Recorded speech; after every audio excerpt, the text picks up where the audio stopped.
Formal nang binuksan ng Philippine National Police ang 44th Asianapol Conference sa pamamagitan ng 15th Executive Committee meeting na ginanap sa Manila Marriott Hotel sa Pasay City.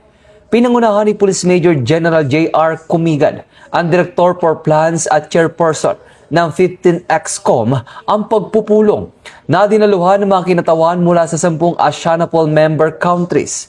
Tinalakay rito ang mga pangunahing isyong may kaugnayan sa pagpapalakas ng regional cooperation laban sa cybercrime, illegal drugs, human trafficking, online child exploitation, at iba pang transnational crimes. Isinagawa ang 44th Asianapol Conference mula July 22 hanggang July 26, 2026 sa temang United in Vision, Securing People and Strengthening Collaboration na layuning palakasin ang ugnayan at pagtutulungan ng mga law enforcement agencies sa ASEAN sa pagtugon sa mga umiiral at umuusbong na banta sa seguridad. Sa pag-host ng komperensya, muling pinagtitibay ng Philippine National Police ang pangako nitong isulong ang mas matibay na pandaigdigang kooperasyon laban sa krimen alinsunod sa PNP-focused agenda at sa adhikaing bagong PNP para sa bagong Pilipinas, serbisyong mabilis, tapat at nararamdaman.